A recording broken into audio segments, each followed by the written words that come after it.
zero self-control last night. Zero. And I have myself,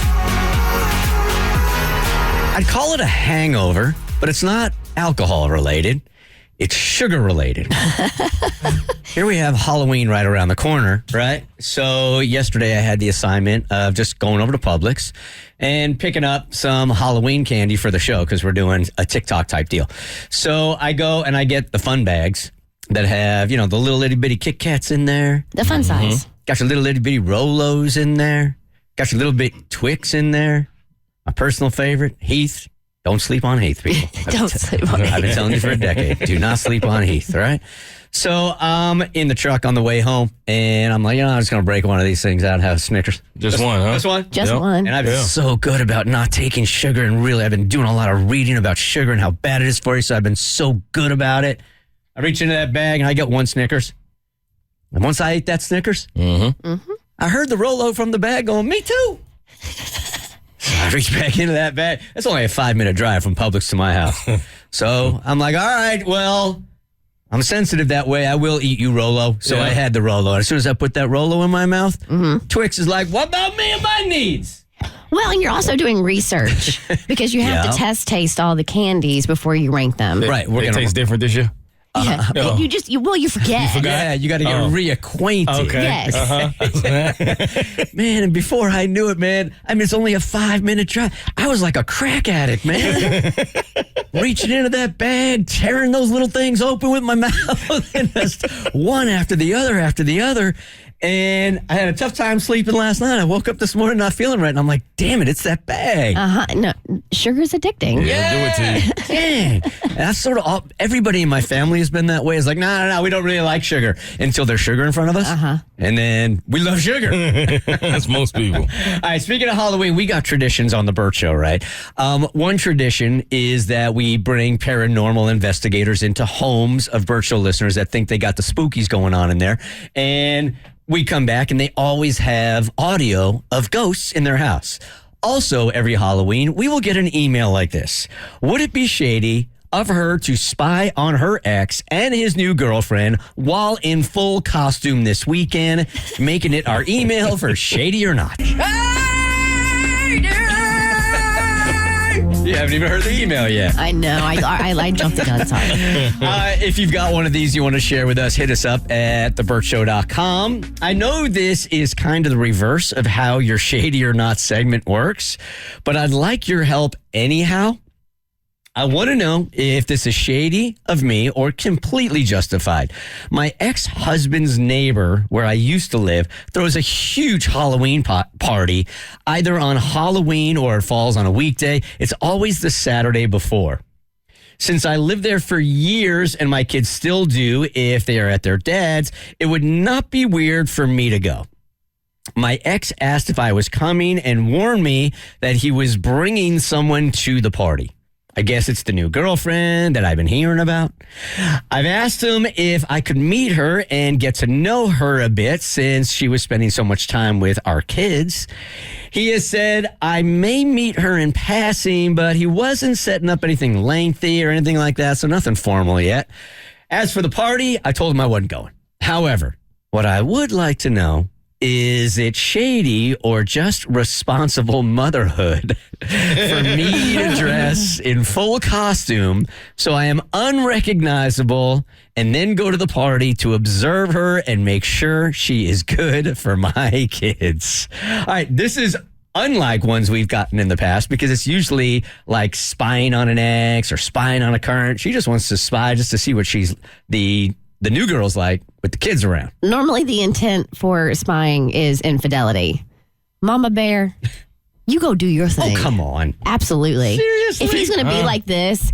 So I feel, and I think some people do when it comes to if you're divorcing with children, and I'm so sorry, y'all, I'm trying my best. Katharine Hepburn joining us again on the show. Hey, everybody. If you are divorced and you have kids and you're co-parenting, then I think something should be written where you do have to divulge who you're going to be having your children around. And you have to, it can't just be like, oh, well, you'll meet her when you meet her. See, I'm not down with that. Had he responded differently and been more open, to who he's dating, meeting the ex, then this wouldn't be an issue. But because he's like, you'll meet her when you meet her. It'll be in passing. It's not going to be a big deal. I'm not going to. I'm not going to share with you who our kids are hanging out with. Yeah, no, forget that. Go to the party in costume. I've gone through this, and there was no like, hey, I'm seeing this person, you're seeing this person, let's all sit down and get to know each other kind of thing. It did happen sort of organically, I think. Maybe it was at a soccer match. Maybe I met him for the first time, but when I knew that he was spending a lot of time with my kids.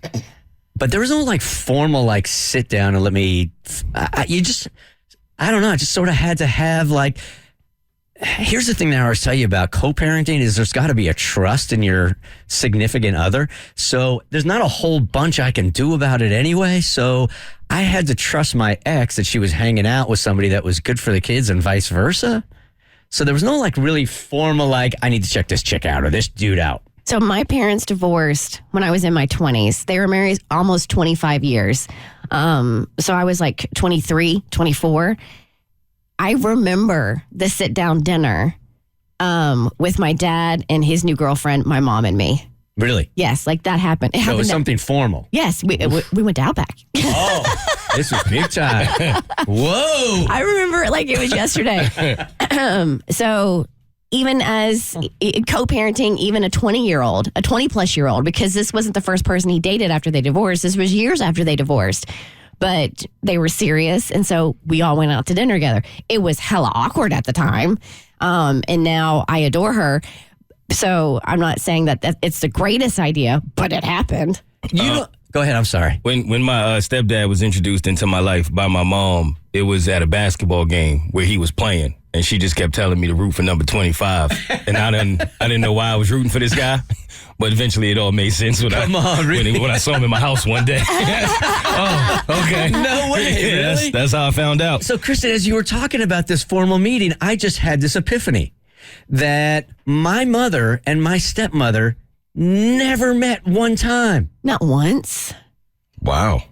We were never all in the same room at the same time. I have just put this together because my dad met her after he got divorced. Mm-hmm. I'm not, I was like 6 or 7 at the time, so I'm not really aware of the timing of it.